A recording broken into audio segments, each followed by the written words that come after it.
Members of the royal family have had long links with hundreds of charities, professional bodies and organizations, as well as associations with the military. However, over recent months, there has been a crisis around patronages at the palace. This has been sparked by Meghan and Harry's departure from the firm, Prince Andrew withdrawing from royal life, and the death of Prince Philip. However, at 95, the Queen still holds hundreds of royal roles and has never once complained about her workload. Now, in what could be seen as a subtle dig to the Sussexes, Buckingham Palace has celebrated the work of Britain's longest reigning monarch. The palace tweeted, #Did you know the Queen is patron of over 500 organizations and charities? Among them are a number of musical institutions including at London Symphony, at Royal Choral and the Pembroke Society, which encourages the study of the classical music of the bagpipe. They highlighted the work of Help Musicians UK, in which the Queen is the charity's patron. They added, Her Majesty the Queen, the charity TMS patron, has long supported musical institutions and has regularly attended events in support of musicians throughout her reign. Meghan and Harry's departure from the firm means their patronages will eventually have to be handed out to other working members of the royal family or fall out of use entirely. Following Prince Philip's death in April, his patronages will now need to be redistributed or disappear. Back in February, Meghan and Harry had their official patronages removed for good after they announced they would not return as official working royals.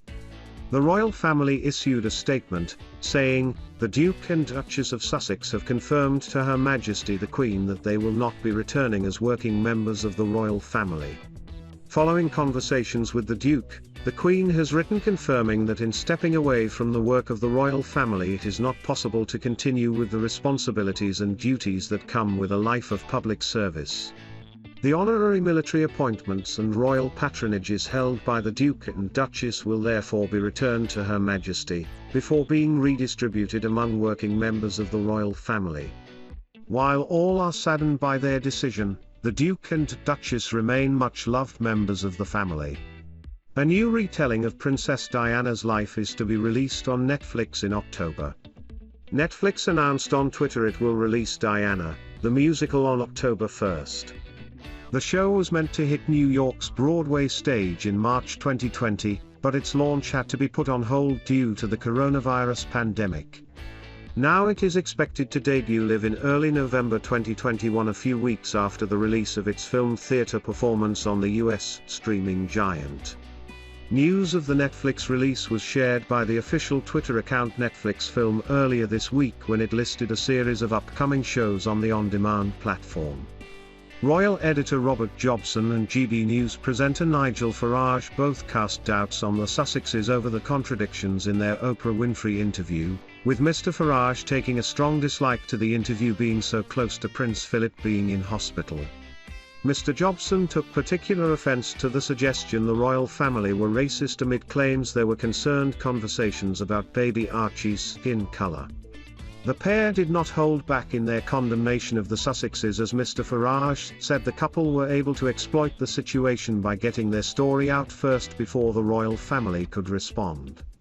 Mr. Jobson explained, "I'm getting a feeling when I'm doing a lot of work in America they genuinely believe some of this racist bunkum." Mr. Farage agreed and said the Sussexes had a mover advantage as they could get their story out first without the royals being able to respond. Prince William was furious family matters were disclosed in public, a new book claims. In an updated version of Finding Freedom, authors reveal Prince William was reportedly furious family matters trademark were aired in public. The unofficial biography of the Duke and Duchess of Sussex was originally released in 2020. In the new epilogue, the authors Omid Scobie and Carolyn Durand say sources told them William was understood to be furious that private family matters were discussed in public in the interview with Oprah. During the interview, Meghan made claims someone within the royal family had asked what skin color Archie would have. Kate and William will often be seen holding the children TMS hands or picking them up for a cuddle. Previously, affection towards children would have been frowned upon within the royal family. According to one expert, protocol within the family could be evolving and softening. Speaking to Express.co.uk, Danielle Haig, principal psychologist from DH Consulting, said, "The overt affection that William and Kate show towards their children is most definitely unusual for the British royal family. But my, how wonderful it is to see." As a psychologist, it is well known that children need to feel affection, love and safety from their parents to truly thrive and be happy in life. To be kept at an arm's length and not shown affection as a child, can have all sorts of negative impacts on a child psychologically and emotionally. Kate Middleton and Meghan Markle's possible Netflix collaboration is stretching the imagination, a royal biographer has claimed. Stuart Pearce, author of Diana, The Voice of Change, spoke to US Weekly about Kate Middleton and Meghan Markle's current relationship.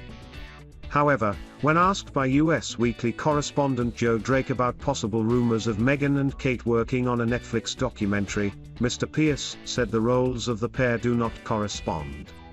He said, "I think it's stretching the imagination.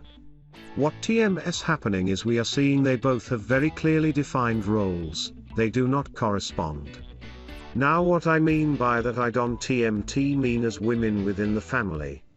I don't mean as the wives of these two extraordinary princes. I'm talking about the statement they are making individually as women, but Kate has her own specific role, which is very different from the way Meghan has her own specific role, that's what I said with it." Camilla, Duchess of Cornwall, stunned fans with her new portrait posted by her reading room. On Sunday, Camilla's, 74, reading room released an image of the royal reading in the gardens at Highgrove House. Inspired by the popularity of her reading lists shared during the beginning of the pandemic, Camilla launched her reading room to share book recommendations with fans. "My idea of perfection is sitting in a garden on a lovely evening with a book. The Duchess of Cornwall," the image was captioned.